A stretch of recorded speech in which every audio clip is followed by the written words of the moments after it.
बिस्मिल्लाहिर्रहमानिर्रहीम अस्सलाम वालेकुम। आज की डिस्कशन है correction of errors, rectification of errors. और ये ना आई क्या आपका बड़ा आजकल फेवरेट टॉपिक बनता जा रहा है। एक तो ये है कि सेक्शन 1 में इसका अपना क्वेश्चन मौजूद होता है कि आप लोगों को कुछ ऐसी एडजस्टमेंट्स वगैरह बताई जाती हैं जिनमें एरर्स होते हैं। हमने उस एरर को भी आइडेंटिफाई करना है कि एरर क्या हुआ। जब उसको आइडेंटिफाई कर लेंगे तो ही उसकी करेक्शन की जा सकती है। तो हमने ये देखना है कि उसकी करेक्शन हम लोगों ने किस तरह से करनी है। दूसरा ये है कि ये ना क्वेश्चन बाकी स्टैंडर्ड्स के साथ भी आ सकता है कि उन स्टैंडर्ड्स में मिस्टेक कर देगा और आपको वो मिस्टेक्स ठीक भी करनी पड़ेंगी। ऐसे कुछ क्वेश्चन आप लोगों ने सॉल्व किए भी हैं तो उसने आप लोगों को पता है कि प्रीवियस ईयर में ये एरर्स हो गए। तो उस क्वेश्चन को सॉल्व कर, जैसे कि ईपीएस में देखें तो आप लोग पहले जाके प्रॉफिट को रीस्टेट करते थे। प्रॉफिट को आपने ठीक किया, उसके बाद ईपीएस की वैल्यू को जाके कैलकुलेट किया। इसी तरह से जब हम लोग पीपीई कर रहे हों वहां पर आपको एक एडजस्टमेंट ऐसी दे सकता है कि कोई कैपिटलाइज एक्सपेंस था और हम लोगों ने उसको रेवेन्यू ट्रीट कर लिया। रेवेन्यू नेचर था, हमने कैपिटलाइज कर लिया, तो लाजमी बात है भाई पीपीई की वैल्यूज गलत हैं। लेकिन उसके साथ साथ जो for the year depreciation expense charge किया है वो भी गलत है, हमें जाके वो ठीक करना पड़ेगा। इसी तरह से रिसीवेबल्स में भी मिस्टेक हो सकती है। तो रिसीवेबल्स की देखिए भाई कुछ ऐसे एरर्स होंगे जो सिर्फ अपने आप को इफेक्ट कर रहे होंगे, हमने जाके उसकी करेक्शन कर लेनी है। लेकिन कुछ ऐसे भी होंगे जिनकी वजह से कहीं और भी फिर मिस्टेक होगी। जैसे पीपी में अगर कोई एरर होता है ना तो उसकी वजह से डेप्रिसिएशन भी गलत है, क्यूमुलेटिव डेप्रिसिएशन भी गलत है, बैलेंस शीट आइटम्स भी गलत आएंगे, हमने उनकी भी करेक्शन करनी होती है। अगर रिसीवेबल्स में कोई मिस्टेक होती है तो हमने रिसीवेबल्स को तो ठीक करना ही है। लेकिन अगर उसके ऊपर प्रोविजन चार्ज करते हैं तो प्रोविजन में भी मिस्टेक है, तो उसको भी जाके ठीक करना पड़ेगा। तो आप लोगों ने ना अपने आप को ये एडजस्टमेंट सॉल्व करने के लिए हर तरह से सोचना है उस पॉइंट के ऊपर। फिर ये है कि कुछ ऐसे एरर्स होंगे जो हमारे प्रॉफिट को इफेक्ट करते हैं, कुछ ऐसे एरर होते हैं जो प्रॉफिट को इफेक्ट नहीं करते। अगर करते हैं तो कितनी अमाउंट से करते हैं, ऐड करें या लेस करें, वो बात हम लोगों ने देखनी है। और उसका इम्पैक्ट मजीद हमने देखना है कि क्या बैलेंस शीट पर भी इसका किसी किस्म का कोई इम्पैक्ट जाएगा। तो बैलेंस शीट में जाता है तो कहां पर कौन से हेड में जाएगा, उसको जाकर हमें ठीक करना पड़ेगा। तो ऐसी बहुत सी चीजें। अब हम लोगों ने सबसे पहला काम ये करना है कि हमने ना एरर्स को आइडेंटिफाई करना है सबसे पहले कि हमारे पास एरर्स होते कौन से हैं। आपको याद होगा कि जब हम लोग आईटीए पढ़ रहे थे ना, वहां पर आप लोग सबसे पहले जाकर अपने पास बिजनेस ट्रांजैक्शन के बाद बुक्स ऑफ प्राइम एंट्रीज, उससे लेजर्स, लेजर्स की क्लोजिंग, क्लोजिंग के बाद ट्रायल बैलेंस बनाते थे। ऐसे ही था। तो आपको बताया जाता था कि ट्रायल बैलेंस के डेबिट एंड क्रेडिट कॉलम्स का टोटल एक दूसरे के इक्वल, और साथ में यह भी कहा जाता था कि अगर ये इक्वल हैं तो ये मैक्सिमम ये श्योरिटी होती है कि हमारी जो अकाउंटिंग है ना वो यहां तक बिल्कुल ठीक ठीक चल रही है, किसी किस्म का कोई एरर मौजूद नहीं है। ऑलराइट, फिर जब बैलेंस शीट बनाते हैं तो बैलेंस शीट के भी एसेट साइड का टोटल इक्वल टू आ जाता है कैपिटल प्लस लायबिलिटीज के। इक्वल आ जाए तो मतलब बिल्कुल सही सही काम चल रहा है हमारा। और अगर इक्वल ना आए तो ये इस बात की इंडिकेशन होती है कि कहीं ना कोई एरर हुआ है हमसे। फिर हम उस एरर को आइडेंटिफाई करने चले जाते हैं। सबसे पहली जो एरर की इंडिकेशन हमें मिलती है ना, वो आपको कभी भी लेजर में से नहीं मिल सकती, लेजर की क्लोजिंग में से नहीं मिल सकती। सबसे पहले जो आप लोग जाकर अपने एरर्स को आइडेंटिफाई कर रहे होते हो वो ट्रायल बैलेंस के एंड पर जाके करते हो कि ट्रायल बैलेंस आपने बनाया और ट्रायल बैलेंस की debit column is not equal to credit column. तो आपको पता चल जाता है कहीं ना कोई एरर्स हुए हैं। आप उसी टाइम उनकी तलाश में निकल पड़ते हो, आप ढूंढते हो, आइडेंटिफाई करते हो कि वो एरर्स कौन कौन से हैं, ताकि मेरी ट्रायल बैलेंस का डेबिट और क्रेडिट साइड का टोटल इक्वल आ सके। ऐसे एरर्स को ढूंढना भी बड़ा आसान होता है जिसकी इंडिकेशन वगैरह मिल जाए। तो सबसे पहले एरर्स की जो हमें टाइप मिलती है वो ये मिलती है, ऐसे एरर्स जो हुए तो हमारे ट्रायल बैलेंस का डेबिट और क्रेडिट साइड का टोटल इक्वल नहीं रहा। तो हमने सबसे पहले उन एरर्स को जाके देखना है। कि वो कौन कौन सी ऐसी रीजंस हो सकती हैं, ऐसे एरर्स हो सकते हैं जो अगर हो जाए तो ट्रायल बैलेंस का टोटल इक्वल नहीं हो। अच्छा, अब इस बात के ऊपर ऐसा नहीं है कि हम लोग कहें कि भाई ट्रायल बैलेंस अगर इक्वल है तो किसी किस्म का कोई एरर नहीं है। नहीं, तब भी एरर हो सकते हैं, चाहे ट्रायल बैलेंस का डेबिट और क्रेडिट साइड का टोटल इक्वल है।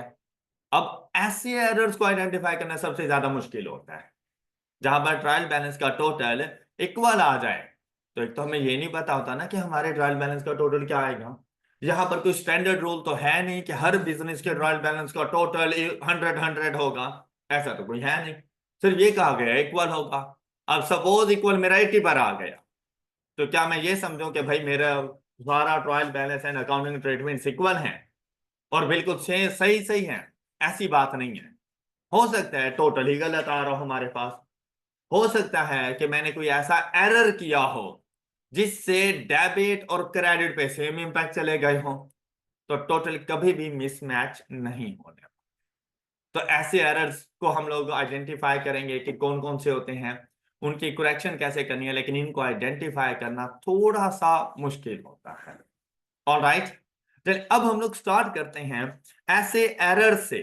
सबसे पहले जो हमारा फोकस जाने वाला है उन एरर्स की वैल्यूज पर जाएगा, जहां पर हम लोग कहते हैं errors where trial balance does not balance.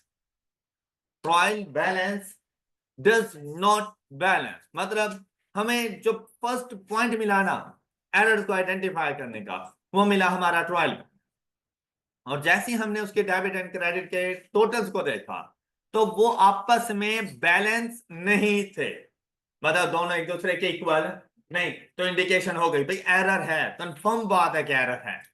अब उन एरर्स की टाइप्स कौन कौन सी हो सकती हैं, तो उसमें 6 टाइप्स के एरर्स हमारे पास मौजूद हैं। The first one is known as costing error. Second one is known as balancing error. Third one is known as extractions error. Fourth one is posting error. Fifth is error of part omission. And the last one is different amounts. Error of different amounts. अच्छा, अब आप लोगों ने एक तो इन errors को identify करना है, दूसरा आपने इनके नेम को याद रखना है। ऐसा हो सकता है कि आपके पास क्वेश्चन आए, आपसे कहे कि आपने इन एरर्स की करेक्शंस करनी है, रेक्टिफिकेशंस करनी है, और साथ में ऐसे चांसेस हैं कि आपसे पूछ ले कि एरर्स का नाम भी बताओ, तो एरर कौन सा है। तो जब तक आपको पता नहीं होगा आप उसको नाम नहीं बता पाएंगे। तो आप लोगों को अब उसके नाम का भी पता होना चाहिए कि अगर ये एरर है तो इसका नाम क्या होगा। अच्छा, स्लाइटली सा डिफरेंस होता है और नाम बदल जाता है, स्लाइटली से डिफरेंस की वजह से। बस उसी डिफरेंस को ही तो आइडेंटिफाई करना है आप लोगों ने। अदरवाइज अगर मैं आपसे ये कहूं ना कि कोई भी आपको सिचुएशन दो और आपको भी लगे कि हाँ जी एरर तो हुआ है, तो ठीक, तो आप भी मुझे करके दे देंगे, वो कोई सच मसले वाली बात नहीं है। लेकिन मसला क्या है कि उस एरर को आइडेंटिफाई करना कि हुआ कौन सा है। हमारा सबसे पहला फोकस कौन से एरर्स पर जा रहा है, errors where trial balance does not balance. उनमें कौन कौन से एरर्स मौजूद हैं हमारे पास, costing error, balancing error, extraction error, posting error, error of part omission and different amounts. The first one is casting error. अच्छा, बहुत से ऐसे एरर्स हैं जिनको पढ़ते ही हमें एज सच आइडिया हो जाता है कि ये एरर कौन सा एरर हो सकता है। अब कॉस्टिंग एरर को सबसे पहले उसने डिफाइन किया, कहते हैं incorrect addition in any individual account. मतलब कॉस्टिंग होती है दो तरह की, under costing and over costing. कि अगर आप किसी भी इंडिविजुअल अकाउंट में एडिशन करेंगे, अब देखो इंडिविजुअल अकाउंट की डेबिट साइड पर एडिशन करो या क्रेडिट साइड पर एडिशन करो, तो आपको ना दो सिचुएशन नजर आएंगे कि या तो आप लोगों ने उसको कर दिया होगा अंडर कॉस्ट या कर दिया होगा ओवर कॉस्ट। मींस दैट आप लोग देखें कि हर जर्नल एंट्री 2 लेजर अकाउंट्स में जाती है। Am I right? हर journal entry at least 2 ledger accounts में जाती है। एक अकाउंट में जब लेकर जा रहे थे तो उस एक अकाउंट में आपने मिस्टेक की और उसको या तो अंडर कास्ट कर लिया या ओवर कास्ट, बाकी एरर बिल्कुल ठीक है। यहां पर एक रूल हमेशा याद रखिएगा कि अगर आपको वो कोई सिचुएशन बताएगा ना तो वो आपको जहां पर मिस्टेक होगी ना उसके बारे में गाइड करेगा और कुछ चीजों के बारे में साइलेंट हो जाएगा। तो जिन चीजों के बारे में वो साइलेंट होगा आपने ये अज्यूम करना है कि वो चीज ठीक है इसलिए वो साइलेंट है। आपने ये नहीं अज्यूम करना कि दूसरी भी गलत होगी। आपने ये नहीं अज्यूम करना। अगर दूसरी गलत है तो आपको खुद बता देगा। अदरवाइज सिर्फ आपके सामने वही हेड वही अकाउंट रखेगा जिसमें एरर मौजूद होगा। तो अगर उसका कोई दूसरा इंपैक्ट किसी और लेजर में जा रहा है या अकाउंट में तो मतलब वो बिल्कुल ठीक ठीक हो। क्लियर? अच्छा, अब क्या कहता है? कहते हैं अगर आप किसी भी इंडिविजुअल अकाउंट में कोई एडिशन कर लेते हैं तो इसे कहा जाता है कॉस्टिंग एरर। और ये 2 तरह का हो सकता है, या तो अंडर कॉस्टिंग कर लेंगे या फिर ओवर कॉस्टिंग। जैसे कि अब साथ में एग्जांपल दे दी, कुछ एरर्स ऐसे होंगे जो हम लोग जैसे ही डिफाइन करने लगेंगे ना तो हमें पता चल जाएगा कि ये एरर इस तरह है। कुछ को एग्जांपल की मदद से हम लोग समझ लेंगे। जैसे अब जहां पे वो कहते हैं इन सेल्स डे बुक। अब अगर आप लोगों ने इंट्रो टू अकाउंटिंग अच्छे से पढ़ी हुई हो ना तो करेक्शन ऑफ एरर को सॉल्व करना मसला नहीं होगा। क्या आपको पता होगा कि आप लोग पोस्टिंग किस तरह से किया करते थे? डे बुक में कौन कौन सी ट्रांजैक्शन जाया करती हैं, डे बुक से ट्रांजैक्शन कहां पर जाती हैं, ये सारी बातें फिर आपको पता होती हैं। अब यहां पे क्या कहता है, एक तो आपने ये बात गौर से देखनी है कि सेल्स अकाउंट की बात की है या सेल्स डे बुक की बात की है। दोनों में फर्क होता है। सेल्स अकाउंट में और सेल्स डे बुक में दोनों में फर्क है। सेल्स अकाउंट में आपकी टोटल सेल्स मौजूद होती हैं, कैश एंड क्रेडिट दोनों, जबकि सेल्स डे बुक में सिर्फ और सिर्फ क्रेडिट सेल्स मौजूद होती हैं। Alright, alright. अच्छा अब देखें क्या कहते हैं, in the sales day book the column for total sales. ना बात है, अगर सेल्स डे बुक है तो आपको ना उससे टोटल सेल्स की वैल्यूज ही मिलेंगी। आपने वहां से वो टोटल सेल्स की वैल्यू उठानी होती है। Has been added up input, कि जब आप उन सबको ऐड करने लगे तो वो एडिशन जो है वो गलत हो। कहते हैं the total should be rupees this, ये होना चाहिए था, but the total was under costed by rupees. Under costed मतलब फिर हम लोग कितना टोटल लेकर चले गए, 25 4 20 का हम लोग लेकर चले गए, तो हम लोग ने कम रिकॉर्ड किया तो अंडर कॉस्टिंग एरर हो गया ये हमारे पास। Got it?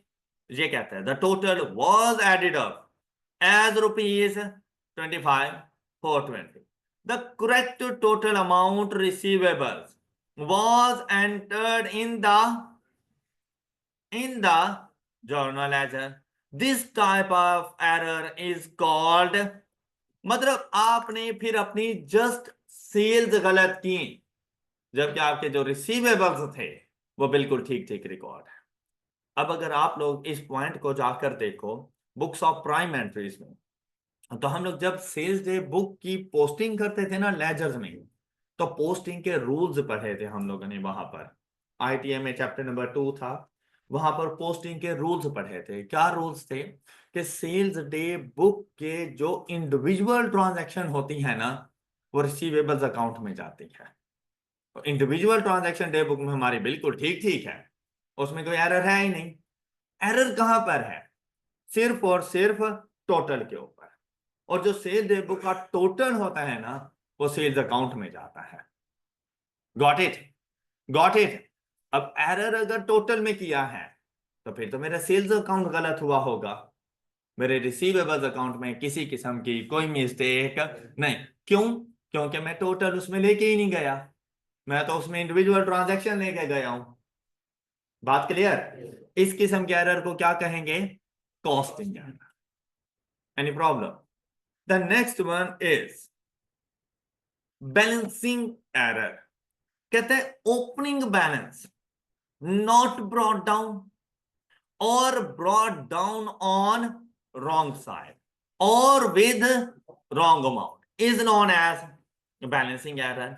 कहते हैं prepaid insurance amounting to rupees, prepaid insurance है, कहां जानी चाहिए थी? कहां जानी चाहिए? लेजर अकाउंट की बात कर रहे हैं हम लोग। इंश्योरेंस अकाउंट की डेबिट साइड पर pertaining to the last year was not brought forward from the previous year। अब जब इस साल का आप लोग इंश्योरेंस अकाउंट बना रहे थे तो आप पे लाजमी था कि आप प्रीपेड इंश्योरेंस लेकर आते, लेकिन आप लोगों ने उसको इग्नोर कर दिया। अब क्या है, लाजमी बात है भाई, टोटल अभी भी ठीक नहीं होने वाला, लेकिन इस टोटल के ठीक ना होने की रीजन क्या? आपका एड अप करना था? नहीं, रीजन क्या थी? आपने ओपनिंग बैलेंस ही नहीं लिखा हुआ था। अब उसने आपको बताया कि भाई अगर कभी ऐसी सिचुएशन आ जाए कि आपने किसी अकाउंट का ओपनिंग लिखना था, अब चाहे वो डेबिट साइड पे हो चाहे क्रेडिट साइड पर हो, आपने नहीं लिखा, आपने गलत साइड पर लिख दिया, डेबिट होना था क्रेडिट लिख दिया, क्रेडिट होना था डेबिट, लेकिन अमाउंट सेम है, ये भी एरर हो गया। लेकिन अगर लिखा सही साइड पर लेकिन अमाउंट में कोई मिस्टेक कर दी विद रॉन्ग अमाउंट, इन तीनों में से कोई भी सिचुएशन आ जाए तो आपने ऐसे एरर को क्या नाम देना है? बैलेंसिंग। क्या मतलब? अगर ओपनिंग बैलेंस ही गलत हो जाए, चाहे वो अमाउंट के साथ गलत हो, चाहे वो साइड के हवाले से गलत हो, या चाहे आप उसको ओमिट कर दो, क्या आप लिखो ही ना, इस किस्म के एरर को क्या कहेंगे? Balancing error. बात क्लियर? कौन कौन से एरर्स पढ़ लिए? कॉस्टिंग एंड, दोनों में डिफरेंस क्या है? कि कॉस्टिंग एरर में हम लोग इनकरेक्ट एडिशन करते हैं किसी भी इंडिविजुअल अकाउंट की, तो अंडर या ओवर कॉस्टिंग आ जाती है। जबकि बैलेंसिंग एरर में बैलेंस ब्रॉट डाउन में मिस्टेक कर देते हैं। कौन सी मिस्टेक? या तो लिखे ना, गलत साइड पर लिखे, गलत अमाउंट के साथ। Clear? Any problem?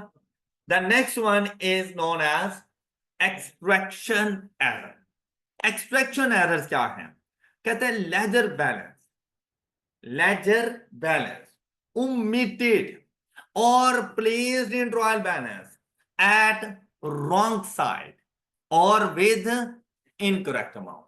Extraction error क्या होता है कि आप लोग देखो, आप एक सीक्वेंस के साथ चल रहे होते हो, आपके लेजर्स बिल्कुल ठीक है, जैसे लेजर्स कंप्लीट हो जाते हैं आप उनकी क्लोजिंग करते हैं, क्लोजिंग या बैलेंसेस आप लोगों के पास आ गए, उन क्लोजिंग बैलेंस ऑफ लेजर्स वो लेकर जाते हैं और उनकी मदद से ट्रायल बैलेंस बनाते हैं।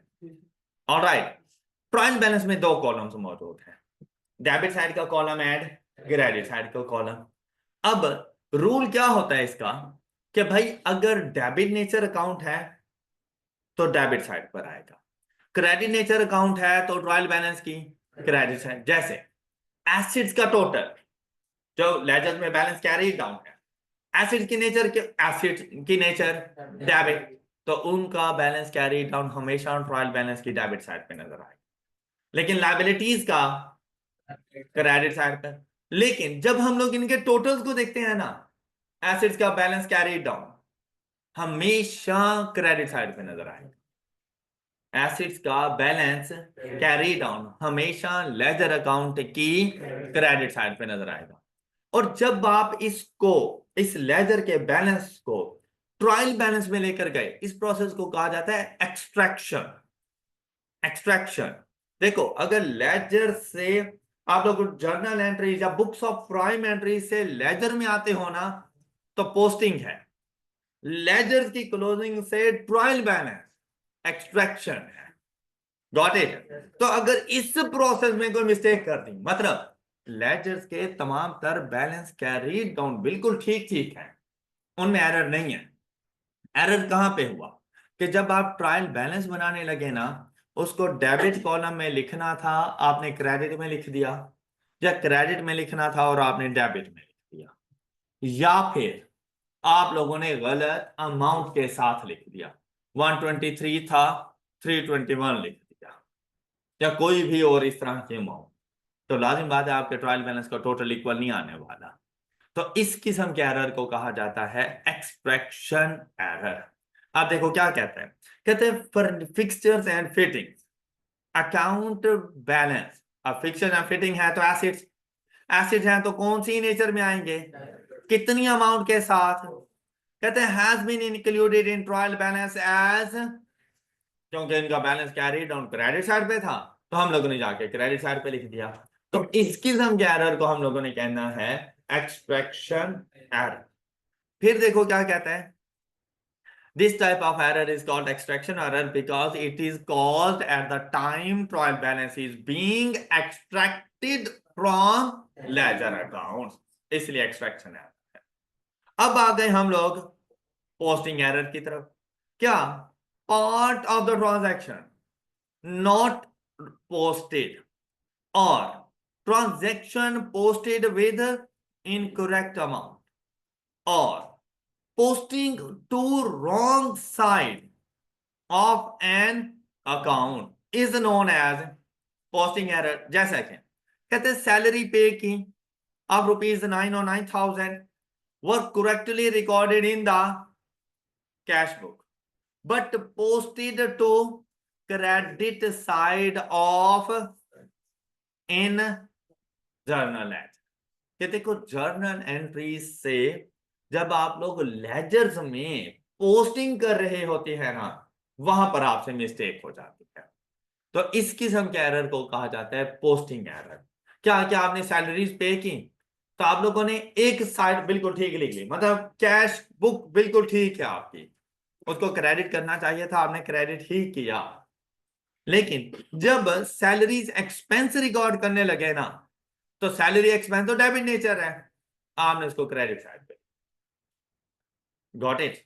तो इस किस्म के एरर को कहना है हम लोगों ने पोस्टिंग एरर। देखो जर्नल एंट्रीज या बुक्स ऑफ प्राइम एंट्रीज से जब लेजर्स में जाते हैं तो इस प्रोसेस को कहा जाता है पोस्टिंग। तो इस पोस्टिंग के दौरान अगर कोई एरर हो जाए, वो एरर ऐसा भी हो सकता है कि आपने रिकॉर्ड ही नहीं किया, ऐसा भी हो सकता है कि गलत साइड पर रिकॉर्ड कर दिया, ऐसा भी हो सकता है कि अमाउंट ही गलत रिकॉर्ड कर दी। तो इस किस्म के एरर को हम लोग कहेंगे पोस्टिंग एरर। Any problem? 4 आप लोगों के पास एरर्स कंप्लीट हो गए। कौन कौन से? Posting, balancing, extraction and post. जी कॉस्टिंग क्या थी? अंडर और ओवर कॉस्टिंग। ओके, मतलब incorrect addition in individual account, ये बात आपने ज्यादा याद रखनी है। Incorrect addition in individual account, under costing और ओवर कॉस्टिंग। उसके बाद क्या था? बैलेंसिंग क्या था? बैलेंस ब्रॉट डाउन में मिस्टेक कर देना, वो आपका कहलाएगा बैलेंसिंग। एक्सट्रैक्शन क्या है? ट्रायल बैलेंस में मिस्टेक कर देना, वो कहलाएगा एक्सट्रैक्शन। और पोस्टिंग क्या है? लेजर्स बनाते हुए जाके मिस्टेक कर देना, तो कहलाएगा posting. Got it? Next one is error of part omission, मतलब ओमिशन लिखना ही ना। ओमिशन से क्या मुराद होता है? इग्नोर कर देना, बिल्कुल सिरे से ना लिखना। लेकिन उसने ये कहा कि भाई ऐसा नहीं है कि आप पूरी एंट्री नहीं रिकॉर्ड करते, कहते हैं उस पूरी एंट्री में से ना आप डेबिट या क्रेडिट, इन दोनों में से कोई एक चीज रिकॉर्ड कर देते हो, लेकिन उसका दूसरा इंपैक्ट आप रिकॉर्ड नहीं करते। जैसे अभी एक एग्जांपल आ रही थी हमारे पास सैलरीज के हवाले से, सैलरीज पेड, जर्नल एंट्री क्या बनती है हमारे पास? Salary expense account debit and cash account. आपने कैश अकाउंट को क्रेडिट कर दिया, लेकिन उसके अलावा और कुछ भी नहीं, पार्ट ओमिशन। या आपने सैलरी एक्सपेंस को डेबिट कर दिया, लेकिन आप लोगों ने कैश अकाउंट को रिकॉर्ड ही नहीं किया, मतलब एक हेड में गए और आपने उसकी रिकॉर्डिंग कर दी, दूसरे हेड को आपने रिकॉर्ड ही नहीं किया। इसे कहा जाएगा पार्ट ओमिशन, किसी एक साइड को रिकॉर्ड ना करना। कहते हैं debit entry has been made but no corresponding credit entry और vice versa, single side entry आप लोग रिकॉर्ड करते हैं। जैसा कि कैश सेल्स हुई of rupees 6,000 was correctly recorded in the cash book, लेकिन साथ में जाकर हम लोगों ने अपने जो जर्नल लेजर था सेल्स का उसमें रिकॉर्डिंग नहीं की, तो हमारी सेल्स तो ठीक से रिकॉर्ड नहीं है। तो इस किस्म के एरर को क्या कहेंगे? Part omission. This type of error is called error of part omission. क्या आपको बात समझ आ गई? अच्छा, नेक्स्ट जाकर देखें।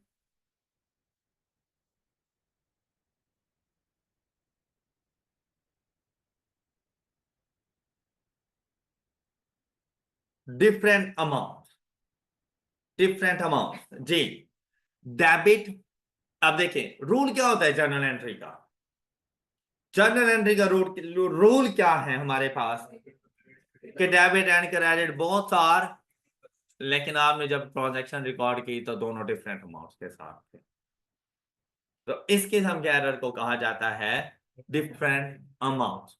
मतलब अगर आप लोग देखें, मेरा एक रिसीवेबल मुझे अमाउंट पे करता है, वो मुझे पे कर रहा है सपोज के 90 रुपीज, जबकि वो मेरा रिसीवेबल था 100 के साथ। 90 रुपीज क्यों पे कर रहा है?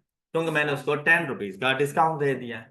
अब क्या हुआ कि मैंने रिसीव किया 90, मैंने बैंक को डेबिट कर दिया 90 से, बात बिल्कुल सही थी, लेकिन मेरा रिसीवेबल तो 100 से था ना, मैंने क्रेडिट कर दिया रिसीवेबल्स को 100 से, मैंने और कुछ भी नहीं रिकॉर्ड किया। क्या अब एंट्री बिल्कुल सही सही है, लेकिन क्या डेबिट और क्रेडिट अमाउंट सेम सेम है? ये डिफरेंट अमाउंट्स। Got it? आप देखें, कहते हैं sales return of rupees 4600 was recorded correctly in sales return account in journal ledger but included on credit side of relevant receivables account. और वो कितनी थी कि डेबिट और क्रेडिट दोनों डिफरेंट डिफरेंट अमाउंट। अब दोनों को सेम अमाउंट के साथ आना चाहिए था, तो यहां पर आपने एक एरर कर दिया। इस किस्म के एरर को हम लोगों ने कहना है एरर ऑफ डिफरेंट अमाउंट। अब आई होप के सब बच्चों को ये 6 एरर समझ आ गए। अच्छा, इसके बाद हमारे पास सेकंड टाइप स्टार्ट होती है, जिसमें एरर्स वेयर ट्रायल बैलेंस, गलती हो गई है लेकिन उसके बावजूद ट्रायल बैलेंस का जो बैलेंस है डेबिट एंड क्रेडिट साइड वो था रही। तो ऐसे भी हमारे पास 6 ही एरर्स हैं, जिनमें हमारे पास the first one is error of omission, error of commission, error of principle, error of compensating error, error of original entry and complete reversal of entries. ये 6 एरर्स हमारे पास मौजूद है। अच्छा, अब इनको जरा वन बाय वन देखते हैं। डिस्कस क्या करने जा रहे हैं हम लोग? Errors where trial balance still balances. First error is error of omission, second one is error of commission, third one is error of principle, fourth one is compensating error, fifth one is error of original entry and complete reversal of entries। अच्छा, बहुत सारे ऐसे हैं जो पढ़ते ही आपको इंशाल्लाह समझ आ जाएंगे। अच्छा देखिए, the first one is error of omission. क्या मतलब? ओमिशन से क्या मुराद है? आपने एंट्री लिखी ही नहीं है, तो जब लिखी नहीं है, ना डेबिट साइड लिखी है ना क्रेडिट साइड लिखी है, ट्रायल बैलेंस को कोई फर्क नहीं पड़ता। बात क्लियर? मतलब ये बिल्कुल ऐसा ही है कि भाई मैं अपनी शॉप पे बैठा हुआ था और वहां पे मेरा हेल्पर भी मौजूद था, मुझे जरूरी काम से बाहर जाना पड़ गया, मैं चला गया। मेरे जाने के बाद एक कस्टमर आया, उसने 1000 रुपीज की गुड्स हमारी शॉप से ली, 1000 रुपीज दिए और वो चला गया। अब क्या हुआ, जब मैं वापस आया मैंने बच्चे से पूछा, हाँ जी कोई कस्टमर वगैरह आया, कोई सेल वगैरह हुई? उसने कहा नहीं हुई। अब उसने मुझे अपनी सेल्स भी नहीं बताई, साथ में मुझे वो 1000 रुपये भी नहीं दिया। ओके, तो क्या मेरी अकाउंटिंग ट्रीटमेंट में कोई फर्क आएगा? नहीं, बिल्कुल सही चल रही है, कोई मसला ही नहीं है। लेकिन एरर हो चुका है कि मैंने एक ट्रांजैक्शन हुई जिसको रिकॉर्ड ही नहीं किया। अच्छा, अगर आप लोग गौर करें ना, तो जो फर्स्ट टाइप हम लोग पढ़ रहे थे ओमिशन, तो वहां पर भी आई थी, लेकिन वो पार्ट ओमिशन के। अब क्या हुआ कि भाई उसने 1000 रुपया दे दिया, लेकिन ये नहीं पता क्यों दिया है। तो उसने ये कह दिया, हाँ जी एक कस्टमर आया था और उसने आगे मुझे नहीं बताया कि भाई कैश सेल्स हुई, क्या हो कुछ हुआ, या वो चीज रिकॉर्ड नहीं की गई। वहां पर था पार्ट ओमिशन। पार्ट ओमिशन तो मतलब या तो डेबिट रिकॉर्ड हो जाएगा, क्रेडिट नहीं होगा, या क्रेडिट हो जाएगा तो डेबिट नहीं होगा, तो बैलेंस मिसमैच कर जाएंगे। लेकिन यहाँ पर क्या है, हम सिरे से रिकॉर्ड ही नहीं कर रहे किसी किस्म की कोई ट्रांजैक्शन, तो हमारे बैलेंसेस फिर भी बैलेंस ही रहेंगे, इक्वल रहेंगे। Got it? कहते हैं entry missed from accounting records completely, कि एक इवेंट हुआ और आपने रिकॉर्ड ही नहीं किया। जैसे कि कहता है कि एंट्री ये होनी चाहिए थी, कौन सी? Purchases to ABC and company payable, ये हमें एंट्री रिकॉर्ड करनी चाहिए थी, लेकिन हमने सिरे से रिकॉर्ड ही नहीं की। देखो, इसलिए ब्लैंक छोड़ा हुआ है उसने, कि मैंने रिकॉर्ड ही नहीं की। तो इस किस्म के एरर्स को कहेंगे error of omission. Any point?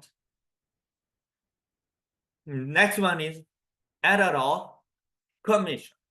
मैंने आपसे पहले भी कहा था स्लाइटली सा डिफरेंस नजर आएगा और एरर का नेम चेंज हो जाए।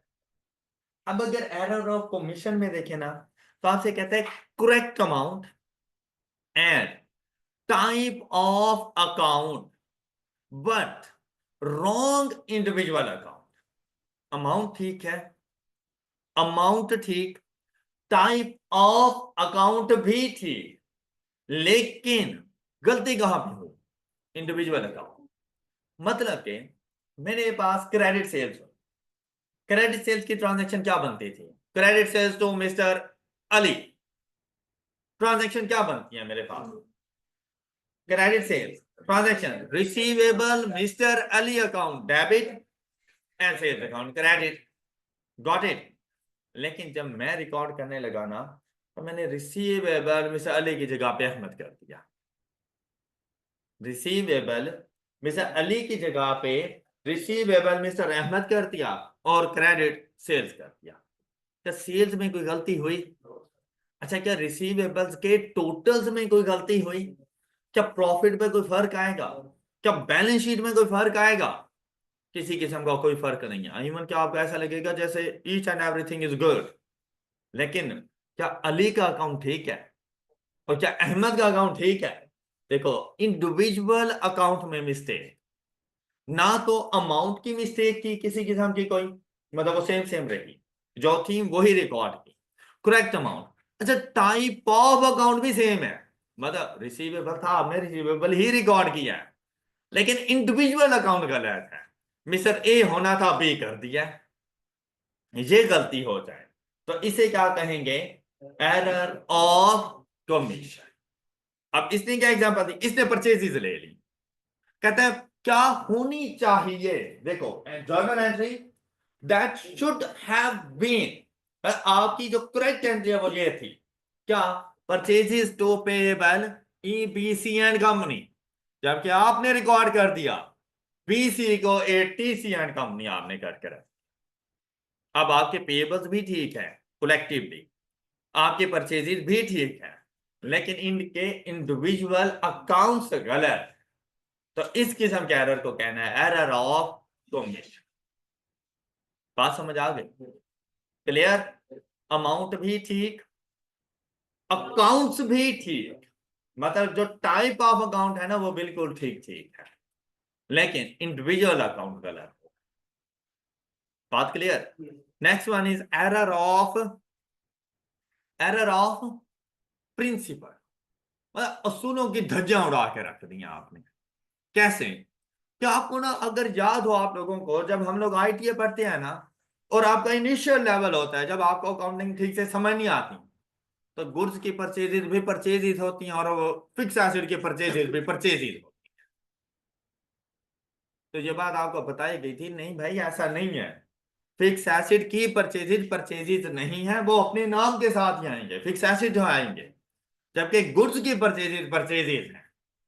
ओके, अब आपके पास जो आपका जूनियर अकाउंटेंट है वो बिल्कुल एक बच्चा सा है, उस बेचारे को अभी ठीक से अकाउंटिंग नहीं आती।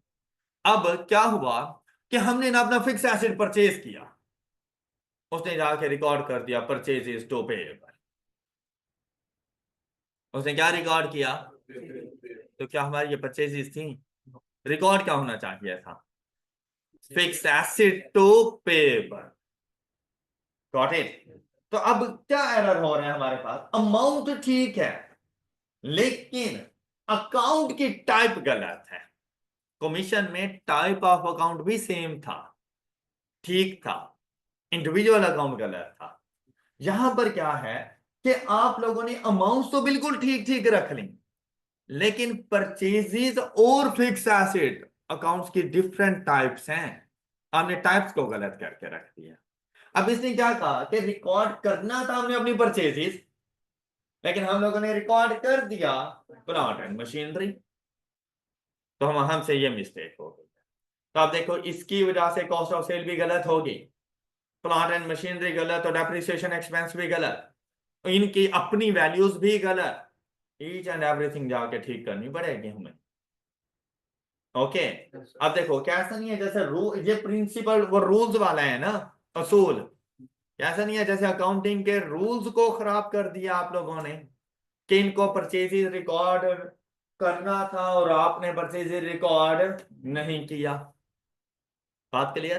अच्छा, इसके लिए मैं अपने स्टूडेंट को एग्जांपल दिया करता हूं कि जैसे इलेक्ट्रॉनिक्स की शॉप में हम लोग जाए ना, इलेक्ट्रॉनिक्स की शॉप में अब इलेक्ट्रॉनिक्स आइटम्स उसकी इन्वेंट्री है जिसमें वो सेल एंड परचेज कर रहा है, इन्वेंट्री है तो मतलब गुड्स। तो अगर वो फॉर सेलिंग पर्पस कोई इलेक्ट्रॉनिक्स आइटम परचेज करता है तो वो उसको अपना फिक्स एसेट रिकॉर्ड नहीं कर सकता, वो उसको क्या रिकॉर्ड करेगा? अपनी परचेज। जबकि हमारे जूनियर अकाउंटेंट ने उसको क्या रिकॉर्ड कर दिया? Fix asset. ऑलराइट, ये डिफरेंस आया। किसी को problem? Next one is compensating errors, मतलब दो तीन मिलकर ऐसे एरर करो कि उनका नेक्स्ट इंपैक्ट एक दूसरे को कंपनसेट करता है। जैसे अक्सर मैं आप लोगों से ये बात करता हूं कि भाई R1 के हर पेपर में आप इक्वल इक्वल मार्क्स नहीं ले सकते। क्या अक्सर ये बात होती है कि भाई जो इजी स्टैंडर्ड्स है ना उन पे जरा अच्छे से फोकस करो, कि अगर उसका कोई क्वेश्चन आ जाता है, सपोज 10 मार्क्स का उसका कोई क्वेश्चन आ गया है, तो ऐसा ना हो कि उस 10 में से 5 आ रहे, भाई 5 तो उसके अपने मार्क्स चाहिए थे उसको पास करने के लिए। आप इजी स्टैंडर्ड में जाओ, 5 10 में से आप लोग 8 या 9 मार्क्स ले लो। हाँ, आप कोई डिफिकल्ट क्वेश्चन आ गया और से दैट कि वो भी आप लोगों के पास कोई 10 मार्क्स का था लेकिन डिफिकल्ट आ गया और उसमें से आप बड़ी मुश्किल से जाकर ना 3 मार्क्स ले रहे हो। अब देखा जाए तो वैसे तो क्वेश्चन गलत, फेल हो रहे हो, लेकिन क्योंकि पहला क्वेश्चन बहुत अच्छा हो गया था और दोनों के मार्क्स को आपने मर्ज किया तो आपका पेपर पास हो गया, क्योंकि 50% क्रॉस हो गया। 8 + 3 = 11 आउट ऑफ 20, आपको तो 10 चाहिए था। कंपनसेट कर नहीं लिया क्वेश्चन नंबर 1 ने क्वेश्चन नंबर 2 की डेफिशिएंसी को। एरर्स में भी कुछ ऐसा ही होता है कि अगर इनको इंडिविजुअल बेसिस पे देखा जाए ना तो ये ट्रायल बैलेंस के टोटल्स को हिट कर जाते हैं। अगर हम लोग इनको इंडिविजुअल बेसिस पर देखें ना तो ट्रायल बैलेंस के टोटल्स को हिट कर जाएंगे। लेकिन एक एरर ऐसा किया हमने जिसने सपोज ट्रायल बैलेंस की डेबिट साइड को 50 से इंक्रीज कर दिया। एक एरर ऐसा हुआ जिसने ट्रायल बैलेंस की डेबिट साइड को 50 से इंक्रीज कर दिया। अब इंडिविजुअल देखूं तो फर्स्ट कैटेगरी में जाता है ये, लेकिन हमसे ना एक और एरर भी हो गया जिसने जाकर ट्रायल बैलेंस की क्रेडिट साइड को 50 से इंक्रीज कर, तो ट्रायल बैलेंस का टोटल इक्वल नहीं आ जाएगा। पहले ने डेबिट साइड को 50 से इंक्रीज किया, दूसरे ने क्रेडिट साइड को 50 से इंक्रीज कर दिया, ट्रायल बैलेंस का टोटल एट द एंड बिल्कुल इक्वल होगा। हालांकि दोनों एरर्स हैं लेकिन दोनों एक दूसरे के जो गुनाह थे ना उस पर पर्दा डाल दिया उन्होंने, हमें वो गुनाह गुनाह नहीं नजर आ रहा। मतलब एरर अब हमसे पहचान नहीं हो पा रही। अब यहां पर ऐसा भी हो सकता है कि एक ने डेबिट को इंक्रीज किया, दूसरा आके डेबिट को डिक्रीज कर दे, तब तो नल जो इम्पैक्ट आएगा वो नील हो जाएगा, कि अगर एक ने इंक्रीज किया दूसरे ने डिक्रीज कर दिया। ओके, अब क्या है कि एटलीस्ट टू ऐसे एरर्स हों जो एक दूसरे की डेबिट और क्रेडिट को इक्वल कर जाए। ऐसे एरर्स को हम लोग कहते हैं कंपनसेटिंग एरर्स। जैसे कि अगर आप लोग यहां पर देखें, टू और मोर एरर्स में बैलेंस ईच अदर आउट। जैसे यहां पर देखें, शुड हैव बीन वो बात का मसला है, लेकिन ये एरर्स को देखें, हमने एक जर्नल एंट्री रिकॉर्ड की परचेजेस टू पेएबल, दूसरी सैलरीज एक्सपेंस टू बैंक। लेकिन हुआ क्या, अब ये जर्नल एंट्रीज बिल्कुल ठीक ठीक है, मतलब अकाउंट्स वगैरह ईच एंड एवरीथिंग बिल्कुल सही सही है, लेकिन जहां पर देखें, यहां पर डेबिट कितनी अमाउंट से हुआ, तो क्रेडिट भी तो 540 से ही होना चाहिए था। हमने कितने से किया, 450 से, 450 से। ऐसा नहीं है error of different amounts. First type की अगर बात करें, तो जो लास्ट में एरर पढ़ा था विद डिफरेंट अमाउंट, तो वो क्या ऐसा नहीं था कि हमने डेबिट और क्रेडिट को सेम सेम नहीं रखा, तो एरर ऑफ डिफरेंट अमाउंट्स आ गया। अच्छा, अब क्या हुआ यहां पर, अब हमें ये नहीं पता कि इनमें से ठीक कौन है, लेकिन हमें क्या नजर आ रहा है यहां पर कि डेबिट साइड 90,000 से ओवरस्टेट है, डेबिट साइड 90,000 से ओवरस्टेट है। Am I right? क्या ऐसा नहीं है? क्रेडिट, या यूं कह सकते हैं कि क्रेडिट साइड 90,000 से अंडर, मतलब जब मैं अगर इसी एक एरर को लेके जाऊं ना और ट्रायल बैलेंस बनाऊं, तो डेबिट और क्रेडिट के टोटल में 90,000 का डिफरेंस आएगा, और डेबिट साइड 90,000 से ज्यादा हो। क्लियर? लेकिन हमसे इससे पहले कि हम इससे जाके कंप्लीशन करते, हमसे एक और मिस्टेक हो गई कि जब हम लोग अपने सैलरीज एक्सपेंस को रिकॉर्ड करने लगे, तो हमने सैलरी एक्सपेंस को रिकॉर्ड किया 909 से, जबकि बैंक को जाके क्रेडिट कर दिया 999,000 से। अच्छा, ये भी अगर इंडिविजुअल बेसिस पे देखें, तो मेरे पास एरर ऑफ डिफरेंट अमाउंट्स है। अगर मैं इसको सेपरेटली देखूं तो एरर ऑफ डिफरेंट, लेकिन अगर यहां पर देखें, तो क्या क्रेडिट साइड 90,000 से ओवरस्टेटेड नहीं है ना ऐसा? मतलब फर्स्ट ने डेबिट साइड को ओवरस्टेट किया बाय 90,000, सेकंड ने क्रेडिट साइड को ओवरस्टेट किया बाय 90,000। अब सपोज दैट कि मैं अगर इसी से ट्रायल बैलेंस बनाऊं और इन दोनों को ऐड करो, 540 प्लस 909 इज इक्वल टू 1,449,000, और क्रेडिट साइड का टोटल करें, ऐसा नहीं है जैसे ट्रायल बैलेंस में डेबिट और क्रेडिट साइड इक्वल हो जाएंगे, तो हम लोग यही तो पढ़ रहे हैं, ऐसे एरर्स जिनसे ट्रायल बैलेंस के बैलेंसेस इक्वल रहे, सेम रहे। तो क्या आप लोग समझते हैं कि फिर मेरी अकाउंटिंग ट्रीटमेंट बिल्कुल ठीक ठीक है? नहीं, अब ये ऐसे एरर्स हुए हैं जिन्होंने एक दूसरे को कंपनसेट कर दिया। मतलब फिर इन एरर्स को ना इंडिविजुअल बेसिस पे नहीं बताना, इनको कोलेक्टिवली बेसिस पे जाकर बताना। अब उसने आपको सही वाली ट्रांजेक्शन बताई, उसने कहा कि भाई ये देखो कि आपने परचेजेस को 450 रिकॉर्ड करना था, और एबीसी एंड कंपनी पेबल्स को 450, लेकिन हमने ये तो ठीक रिकॉर्ड कर दिया था, लेकिन हमने इस साइड पे गलत कर दी, ये हमारी गलत अमाउंट। ऑलराइट, फिर जब सैलरीज क्या है, कहते हैं एक्चुअल थी 999,000, हमने ये वाली अमाउंट सही रिकॉर्ड कर दी, लेकिन हम लोगों ने इसको गलत रिकॉर्ड कर दिया। ओके, अब अगर गौर करें, तो ऐसा नहीं है जैसे यहां पर 90,000 ओवरस्टेट और यहां पर 90,000, दोनों ने एक दूसरे को नील कर 90 से कैंसिल। ओके हो गई बात? Any problem? नेक्स्ट वन, बात समझ भी आ गई होगी आप लोगों को। The next one is error of original entry. क्या कहते हैं? Correct accounts, correct accounts, but wrong amount on both side, original है। अब इससे पहले देखो डिफरेंट अमाउंट्स आया था, मतलब वो रॉन्ग अमाउंट्स नहीं थी। डिफरेंट अमाउंट से मुराद ये था कि भाई एक ठीक होगी और एक आपने गलत कर दी होगी, ओके, इसलिए उसने डिफरेंट अमाउंट। लेकिन यहां पे क्या कह रहे हैं, यहां पे कहते हैं कि भाई रॉन्ग अमाउंट, अमाउंट दोनों सेम है लेकिन दोनों ही गलत है।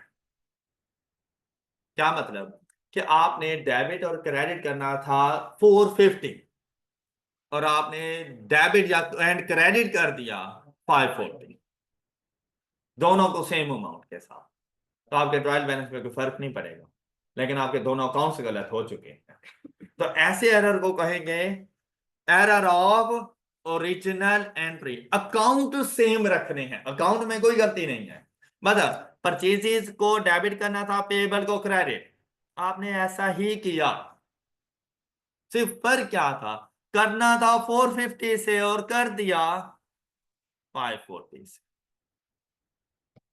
ऑलराइट, अब यहां पर आपको यह एरर नजर नहीं आएगा, यहां पर तो आप कहेंगे दोनों अमाउंट्स बिल्कुल सही है, ये भी बिल्कुल सही रिकॉर्ड किया हुआ है, तो बाहर तो कोई एरर नजर नहीं आएगा, तो ट्रायल बैलेंस में भी शो नहीं होगा। ये तो जब आप चेक करेंगे, कोई रिकॉर्ड्स वगैरह देखेंगे तो पता चलेगा भाई ये परचेजेज मेरी 540 की तो नहीं थी, ये तो 450 की थी।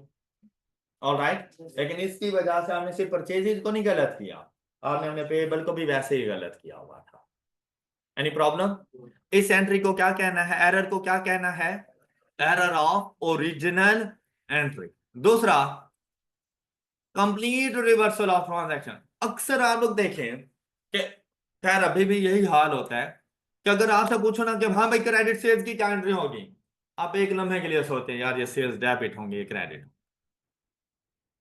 अगर आपसे पूछूं कि भाई क्रेडिट परचेजेज की एंट्री क्या होगी, हम मुझे क्विकली नहीं बताएंगे, आप एक लम्हे सोचेंगे कि यार ये परचेजेज नहीं, डेबिट होना है, क्रेडिट होना है, ठीक है। अगर आप मुझसे ये कह देते हो कि सर क्रेडिट से receivable to sales, credit purchases payable to purchases, और अगर ऐसा कर दिया तो ये गलत, ओके। कि आप लोगों ने पता है क्या किया कि बिल्कुल सही थी बात, लेकिन जिसको डेबिट करना था उसको क्रेडिट और जिसको क्रेडिट करना था उसको डेबिट। देखो पहली एंट्री मैंने सही बोली थी, रिसीवेबल टू सेल, दूसरे में तो मैंने आपको घुमाना था और मैंने बात कर दी थी पेएबल टू परचेजेस, हमने कि परचेजेस टू पेएबल, ओके। मतलब अमाउंट सेम है, अमाउंट में कोई मिस्टेक नहीं है, लेकिन जो डेबिट होनी थी वो क्रेडिट, जो क्रेडिट होनी थी वो डेबिट। तो ऐसी एंट्री को कहेंगे कंप्लीट रिवर्सल ऑफ एंट्रीज। अब देखें ये आ गया, जबकि अमाउंट्स बिल्कुल same. Got it? Any problem? अच्छा, अभी हम लोगों ने इस कैटेगरी में कौन कौन से 6 एरर्स डिस्कस किए। The first one is error of, second one commission, third one principal, then compensating errors, original entry and complete reversal of entry। घर में जाकर इनको जरा लिखना है, आप लोगों ने एक पेज लेना है, ब्लैंक पेज, उसमें पहली कैटेगरी लिख लेना कि ट्रायल बैलेंस बैलेंस, और दूसरी trial balance does not balance, और उनके 6 टाइप्स ऑफ एरर्स के नेम लिखने हैं आप लोगों ने। अब जो फर्स्ट एरर हमारे पास था, एरर ऑफ ओमिशन, मतलब कंप्लीटली हम लोगों ने ओमिट कर दी कोई ट्रांजेक्शन, रिकॉर्ड ही नहीं। दूसरा था error of commission. Error of commission क्या था, कहता है कि अमाउंट भी सेम है बिल्कुल, टाइप ऑफ अकाउंट भी सही है, लेकिन इंडिविजुअल अकाउंट गलत कर दिया, तो ये है error of commission. Third one error of principle, कि आपने एसेट्स को परचेजेज या परचेजेज को एसेट्स रिकॉर्ड कर दिया, इस किस्म का आपने कोई एरर किया तो ये कहलाएगा एरर ऑफ प्रिंसिपल। जैसे रेवेन्यू एक्सपेंस को कैपिटलाइज कर देना, कैपिटल एक्सपेंस को रेवेन्यू नेचर में रिकॉर्ड कर देना, वो भी एरर ऑफ प्रिंसिपल ही होता है। Got it? ये मैंने एक और एग्जांपल आपको दे दी है, तो वो भी एरर कि आपने एक्सपेंस अकाउंट, एक्सपेंस को रिकॉर्ड करना था, आपने एसेट रिकॉर्ड कर दिया, एसेट रिकॉर्ड करना था, आपने एक्सपेंस रिकॉर्ड कर दिया, एरर ऑफ प्रिंसिपल है ये।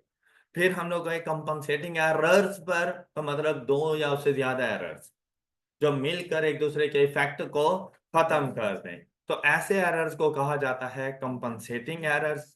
ओरिजिनल एंट्री हमारे पास आएगी कि हम लोगों ने डेबिट एंड क्रेडिट की अमाउंट्स को, अकाउंट्स ठीक है, डेबिट एंड क्रेडिट दोनों की अमाउंट्स को गलत कर दिया। कि हम लोगों ने एंट्री रिकॉर्ड की correct accounts but with wrong amounts, clear.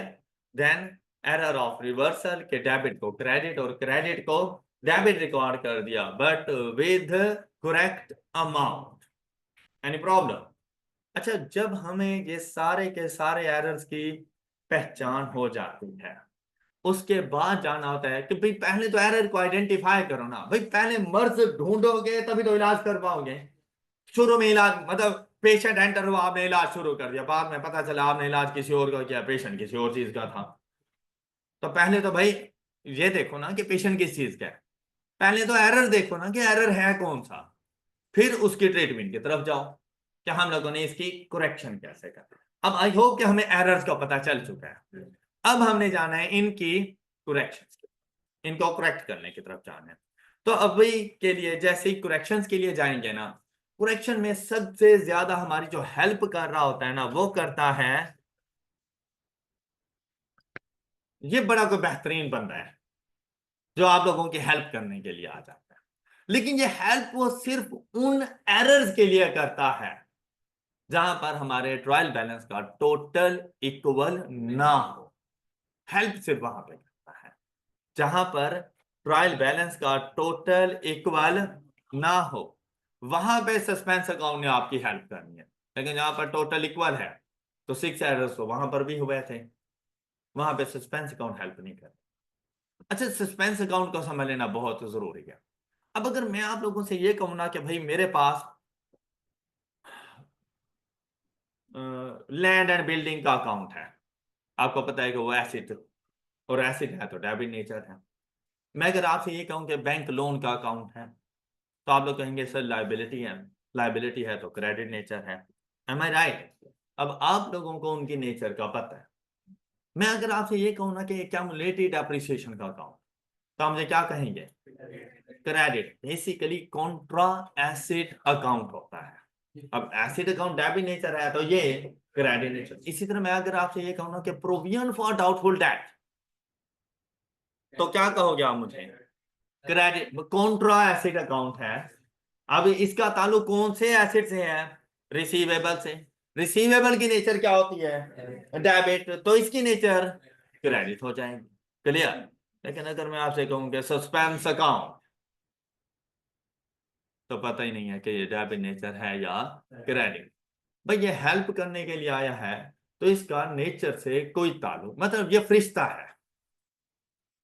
वैसे ही मैंने क्या किया है, ठीक है। मतलब इंसानों में देखो तो हम लोग कह सकते हैं कि male and female, debit and credit. लेकिन अगर मैं कहूं कि यार कोई फरिश्ता आया है, तो आप क्या कहोगे? फरिश्ता आई है या फरिश्ता आया है? मेल है फीमेल है, जेंडर नहीं होता उनका। ओके। तो सस्पेंस अकाउंट की अपनी कोई नेचर नहीं है, सस्पेंस अकाउंट की अपनी कोई नेचर नहीं। ये अकॉर्डिंग टू सिचुएशन हमारे सामने आ जाता है। वो कहता है तुम्हें जिस चीज की जरूरत है मैं वही बन गया। ओके। अच्छा, अब क्या कि भाई पता कैसे चलेगा? हमने देखना है अपने ट्रायल बैलेंस को, ट्रायल बैलेंस का डेबिट कॉलम, ट्रायल बैलेंस का आपने इन दोनों का टोटल किया हो।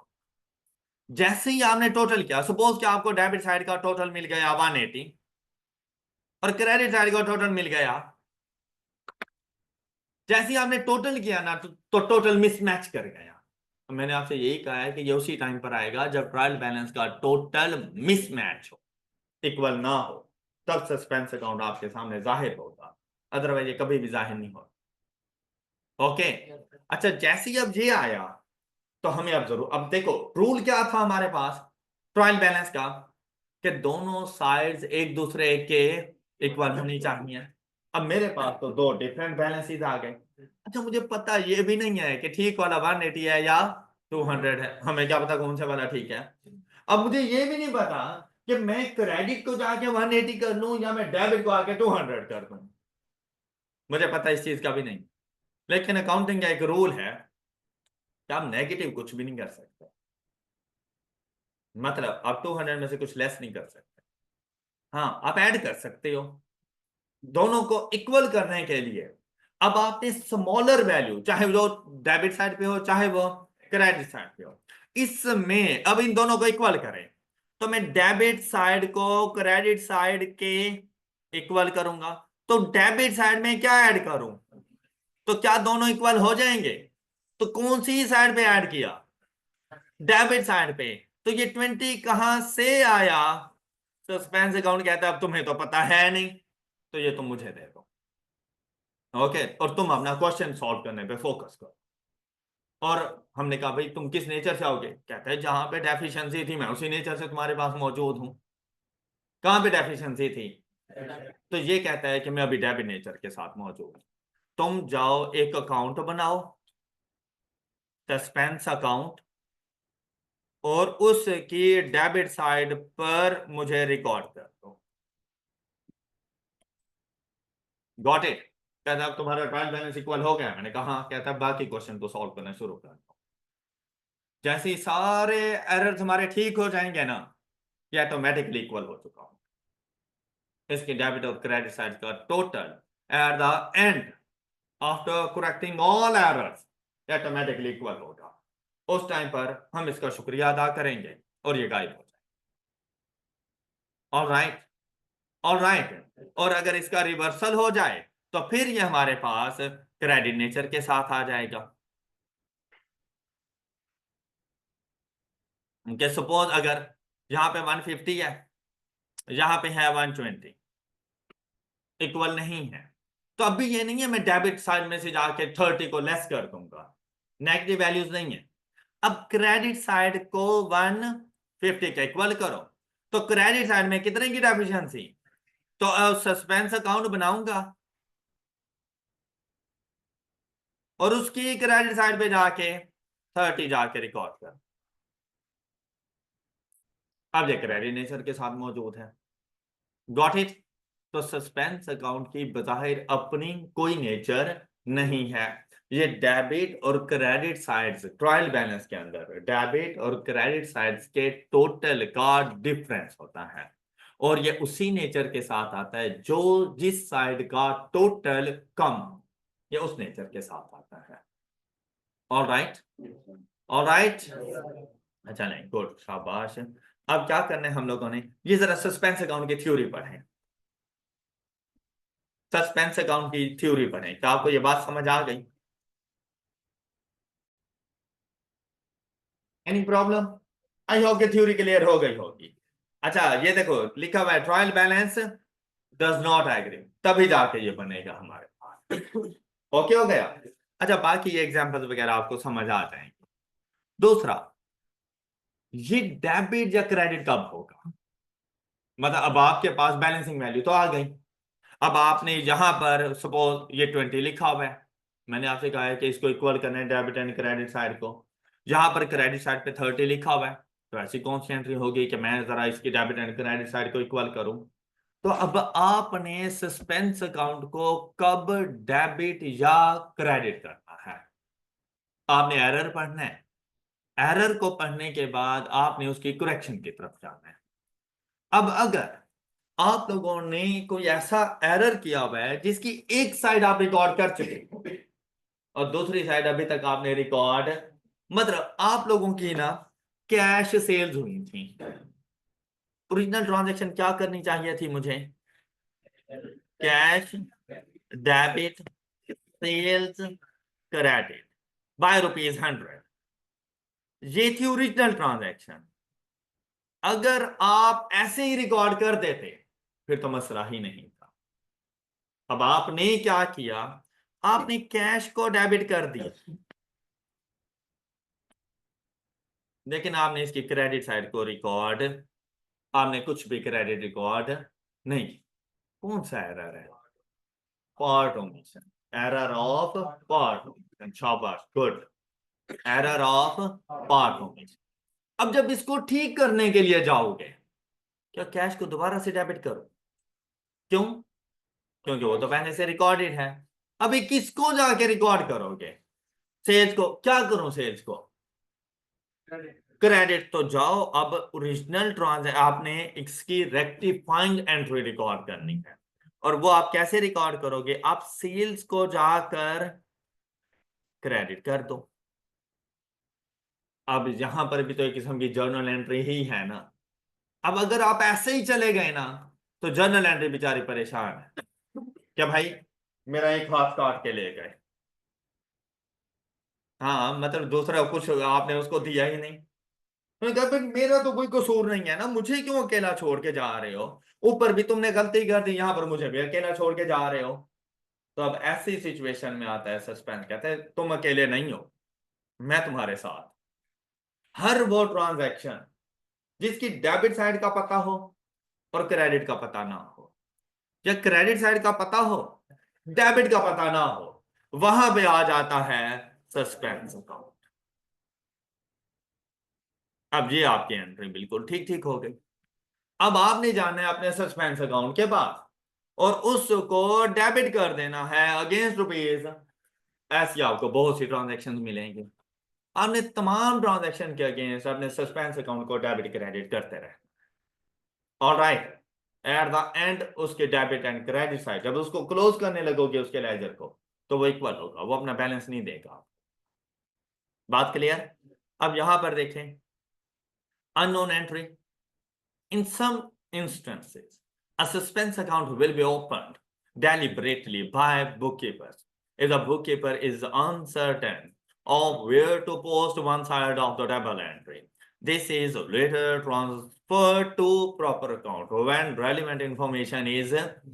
एक तो ये है ना कि आप एरर तो ठीक कर रहे थे तो सस्पेंस अकाउंट आया, और दूसरी बात ये है कि आपके पास ना कुछ अमाउंट आ गई, बैंक ट्रांसफर हुआ, आपके पास मैसेज आ गया, your account has been credited by ₹1 million.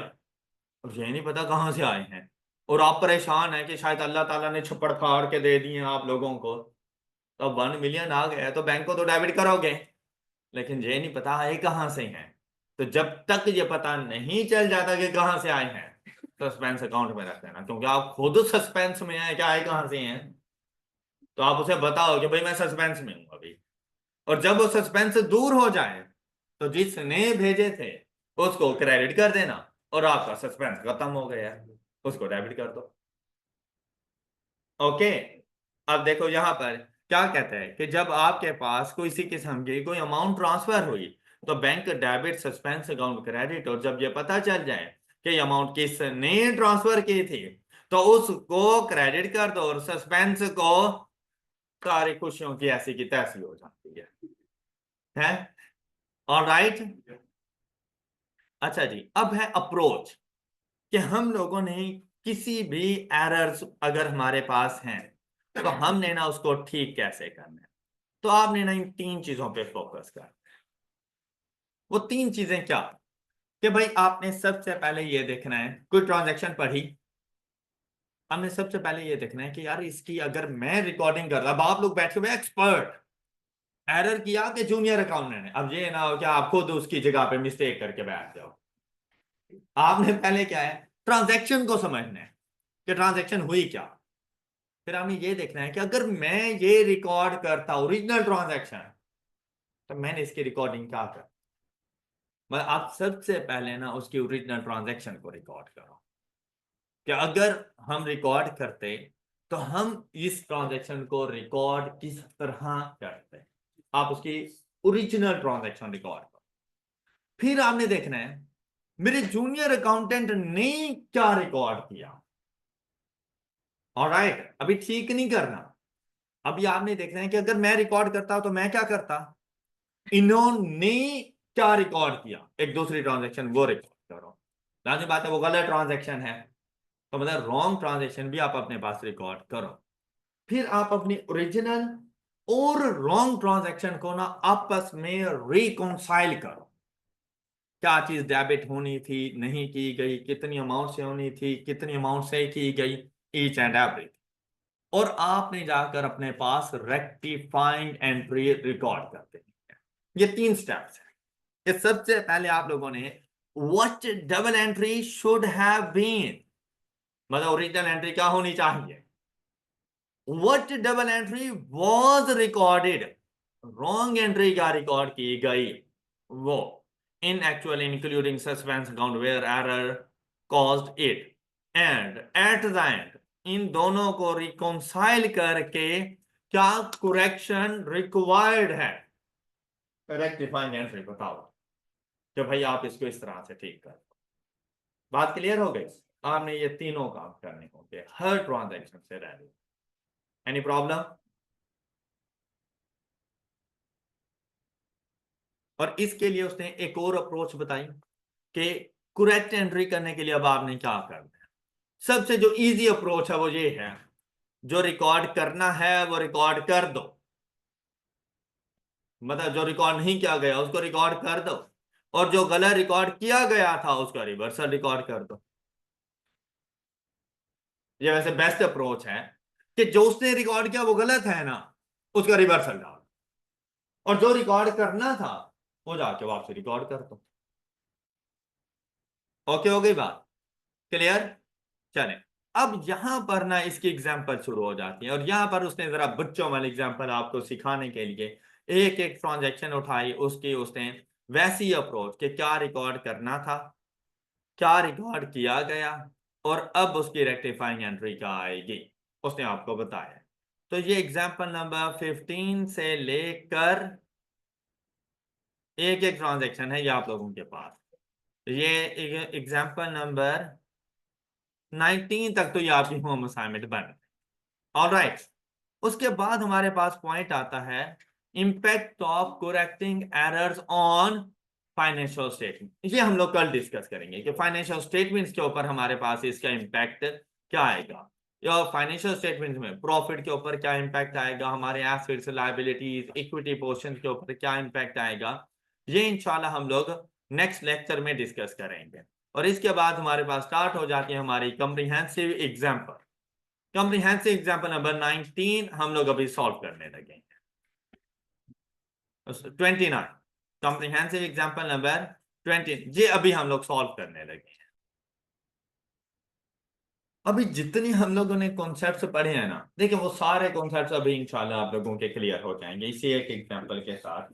सबसे पहले रिक्वायरमेंट देखें, कहते हैं journal entries for the correction of errors, और इसमें नरेशन और नॉट मोस्टली ऐसा ही है कि वैसे अगर जर्नल एंट्री पूछता है ना किसी भी टॉपिक से रेलेवेंट, हम लोग ने नरेशन बतानी होती हैं, लेकिन करेक्शन ऑफ एरर्स में मोस्टली ऐसा ही है कि नरेशंस की कोई बात नहीं करता, नरेशन नहीं बताई जाती, एरर्स हो रहा होता है वैसे ही हमने उसको जाके ठीक करना है, तो ऐसा बताने की जरूरत नहीं होगी।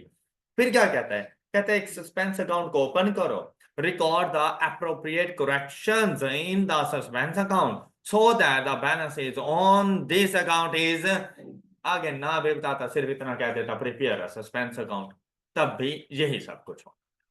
अच्छा, और अगर एरर की टाइप ही कुछ ऐसी होती कि मुझे सस्पेंस अकाउंट बनाना था, ये ना भी कहता तो मैं जाके सस्पेंस अकाउंट बना ले, वो मेरे लिए एक किस्म के प्रूफ आ जाता है कि मैं तमाम तर अपने एरर्स ठीक कर चुका हूं।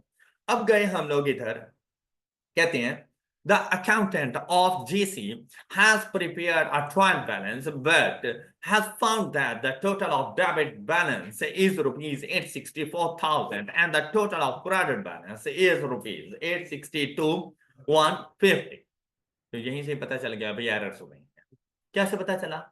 क्योंकि डेबिट एंड क्रेडिट साइड्स के टोटल एक दूसरे के इक्वल, और जब इक्वल नहीं है तो मेरी हेल्प के लिए कौन आएगा? Suspense account. मैंने कहा शायद कहने लगे हो सर मैं आ जाऊं, तो आपकी जरूरत नहीं है। किसने आना है? सस्पेंस अकाउंट, मतलब कोई ऐसा बंदा जो सस्पेंस में रहे, मतलब हमारे राज किसी और को ना बताए। ओके, एक ट्रस्टेड पर्सन चाहिए, तो ये वो है करेक्शन ऑफ एरर्स। कि भाई देखो आप लोगों से गलतियां हो गई है ना, आप अपनी गलतियां या गुनाह हर किसी को नहीं बताते, उसी को बताते हो जिस पे आपको भरोसा हो, और आपको ये भी पता हो कि आगे किसी को नहीं बताएगा। तो सस्पेंस अकाउंट कुछ ऐसा ही है। ओके, अच्छा अब देखो डेबिट साइड का टोटल क्रेडिट साइड का टोटल, कौन सा टोटल ज्यादा, तो सस्पेंस अकाउंट कौन सी साइड पर आएगा, इधर बैलेंस लिख दें। कैसे, 864,600 में से लेस कर दो 862,150, बैलेंस 2450। ये उसकी रिक्वायरमेंट बी का आंसर है। ओके, और रिक्वायरमेंट ए करेक्टिंग एंट्रीज थी हमारे पास। अब वो कैसे हैं, अब वन बाय वन पढ़ते हैं। कहते हैं on investigation he discovered the following errors in the book keeping. The first one is, अच्छा यहां पर ना बहुत ज्यादा एक्टिव माइंड होके बैठ, ट्रांजैक्शंस को, एडजस्टमेंट्स को बहुत अच्छे तरीके से पढ़ते हैं।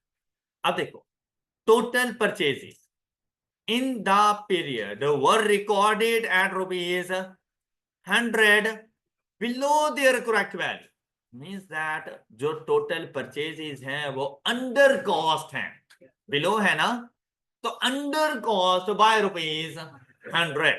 फिर although the total value of trade was, in case अगर फ्यूचर में कभी ये वाली बात ना बताता, तब हम यही अज्यूम करते हैं कि पेएबल ठीक है इसलिए नहीं बता।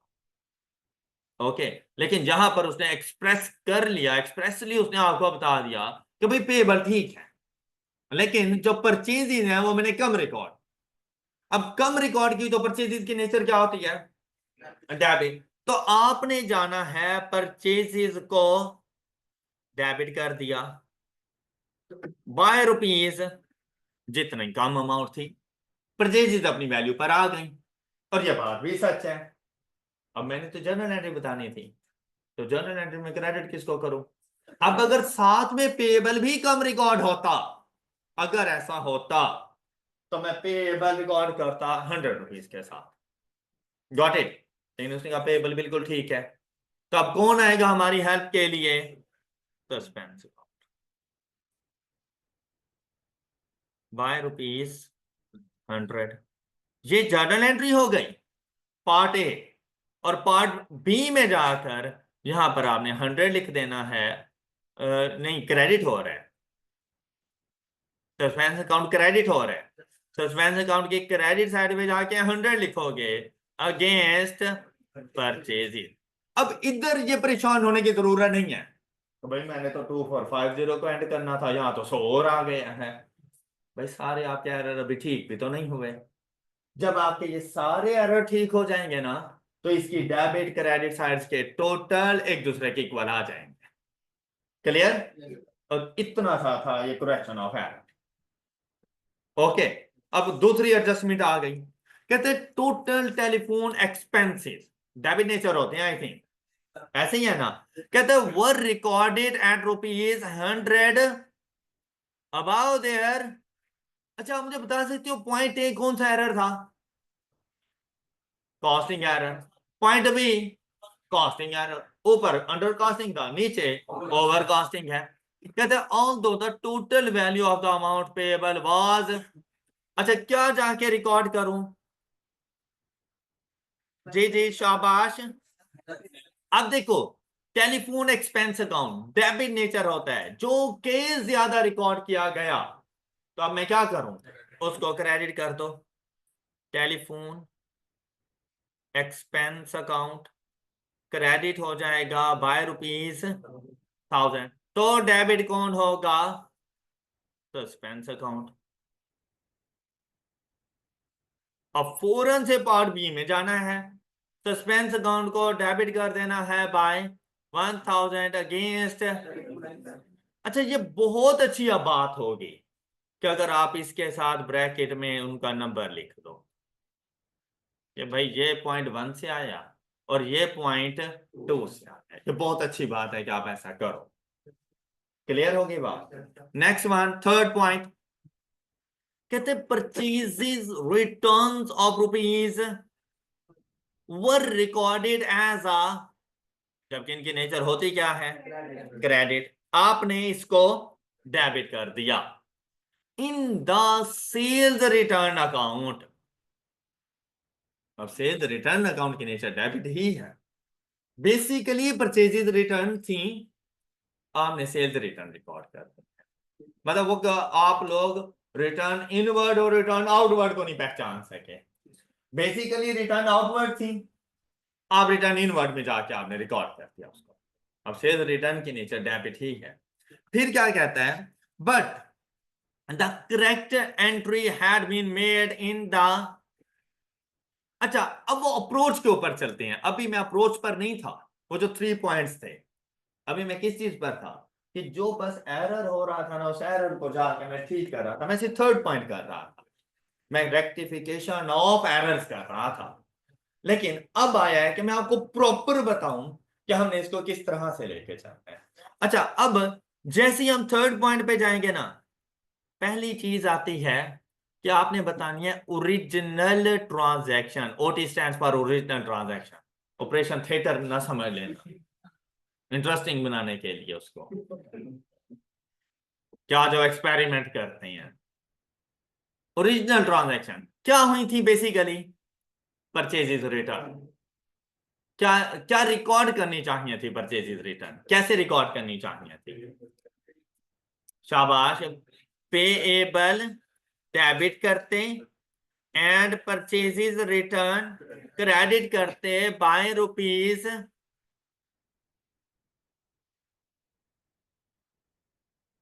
ये करनी चाहिए थी।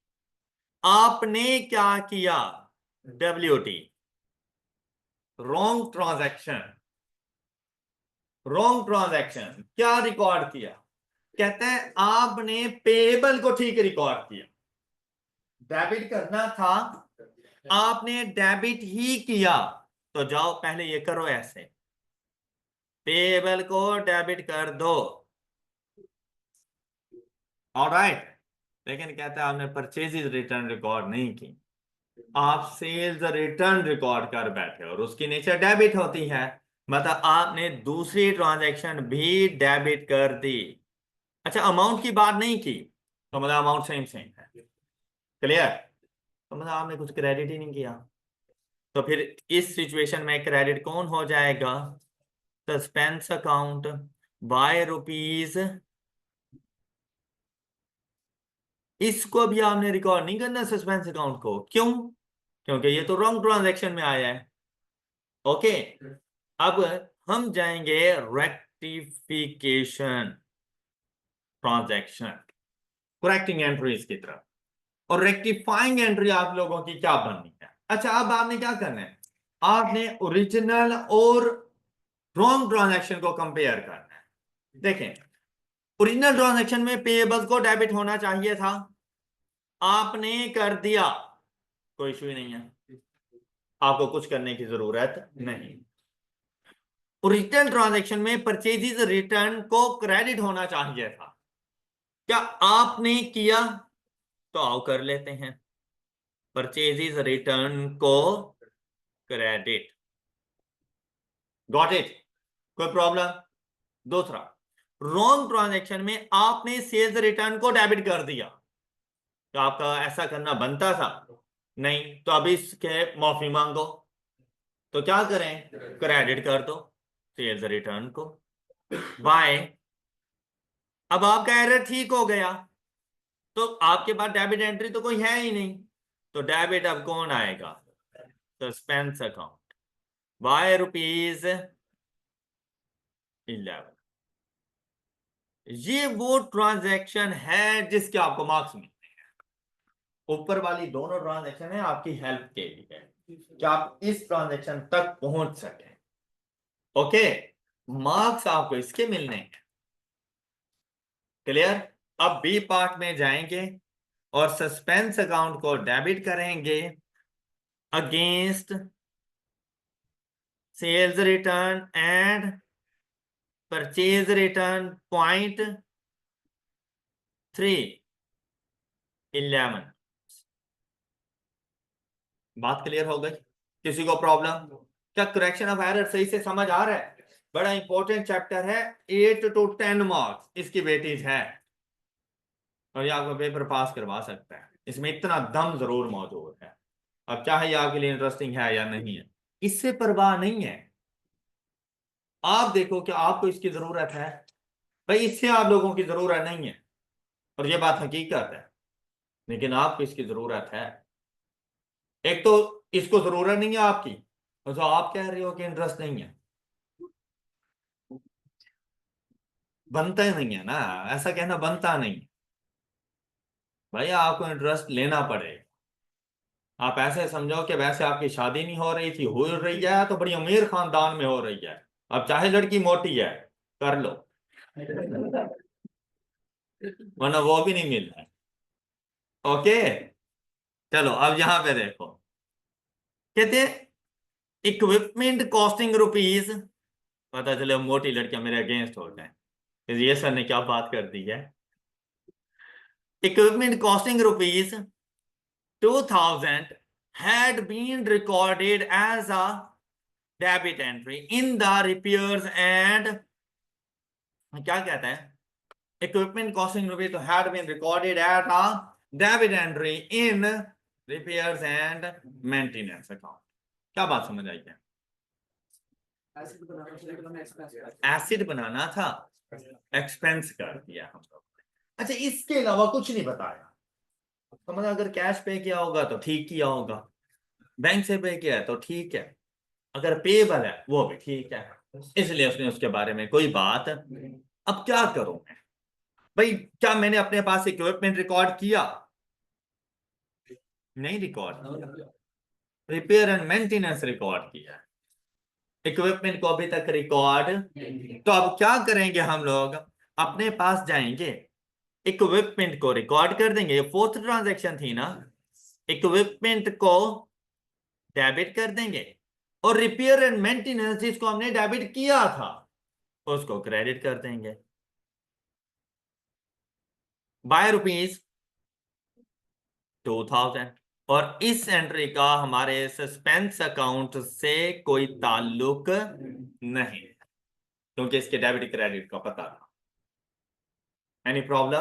पर अब जरूरी नहीं है कि हर ट्रांजैक्शन, हर एरर सस्पेंस अकाउंट को चार्ज हो, ये जरूरी नहीं है। तो कुछ इस तरह से भी आपके पास आ जाएंगे। क्या आपको ये वाली ट्रांजैक्शन समझ आ गई है? फोर्थ वाली।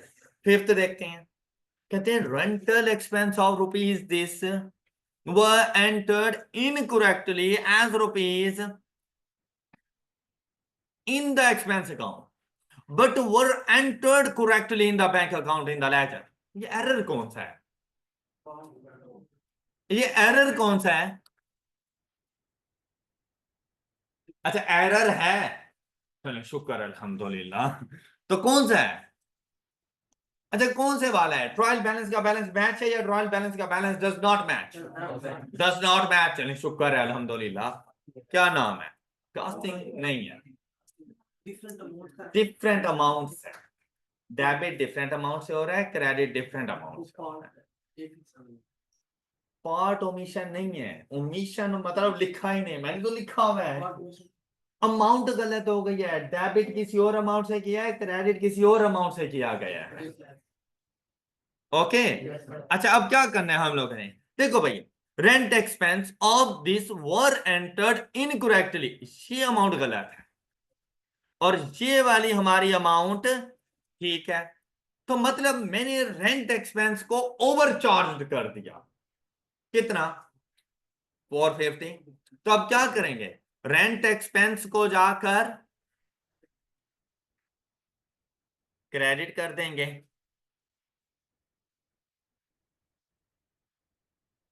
बाय, तो इसके अगेंस्ट डेबिट किसको करें? अंकल सस्पेंस को बुला लो, 450, यहां पर 450 रेंट एक्सपेंस और ट्रांजैक्शन 5, ये आ गया। Okay, next, six, bank charges 200 have been omitted entirely from the ledger। कौन सा? कौन सा? हाँ, error of omission, part omission, error of omission, record ही नहीं किया गया, तो क्या जाके रिकॉर्ड कर दें? Bank charges debit and bank account correct, ये जाके रिकॉर्ड।